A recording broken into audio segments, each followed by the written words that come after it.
Hello, my name is Samantha Sullivan, and this is my presentation of the importance of education. Education is a foundation for success, but without proper knowledge, the foundation will crack.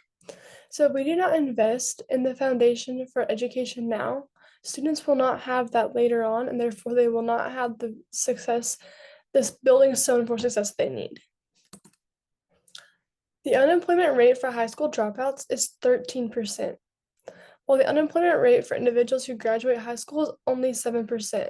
So for students who graduate high school, it is a significantly lower number of dropout or unemployment rate rather than students who don't graduate high school.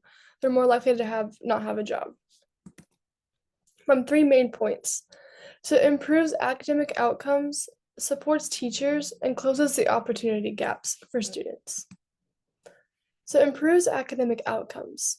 There is a direct link between school funding and student achievement, meaning that the more funding they have, the more student achievement there is in that school. The more resources a school has, the more opportunities a student has to perform. A study conducted by the National Bureau of Economic Research found that increasing student spending per student by 10% led to a significant rise in the high school graduation rates. So schools that spent a little bit more on their students to give them more books, more classes, more opportunities, increased the graduation rate by 10%, which is a lot for nowadays because we see a lot of students dropping out.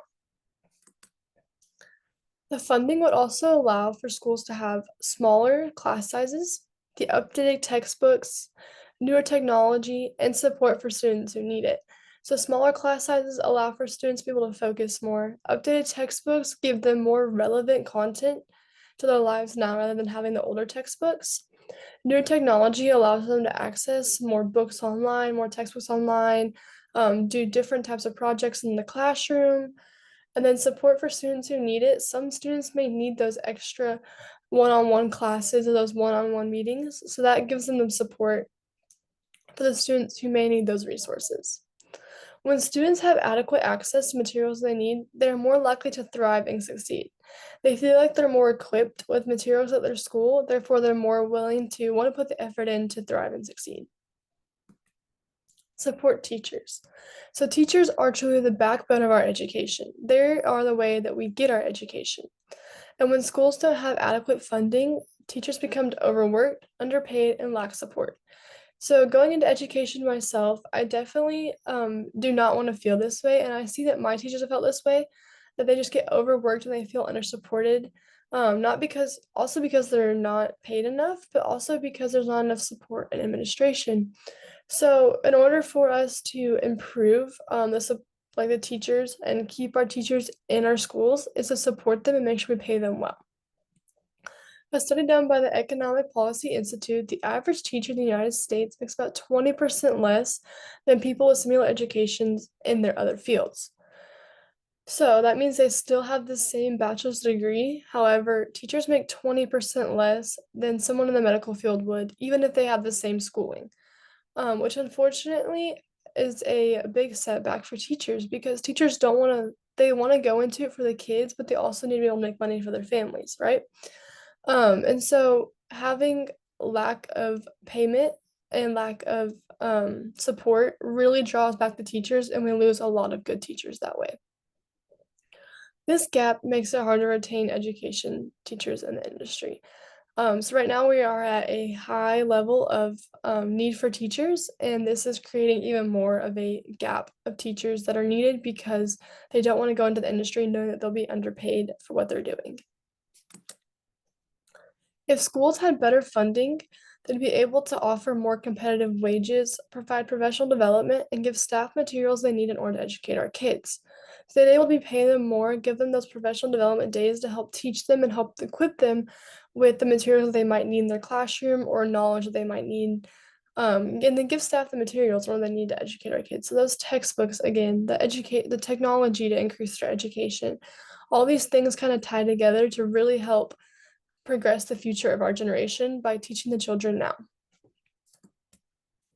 And close the opportunity gap. Most underfunded schools are located in low-income communities. This is caused by the limits of their social mobility. So even though that schools are located in low-income communities, those children still need a good education. They still need all of the materials and resources that students get in a higher income community because no matter what, a student is a student and they need to learn, no matter where they came from.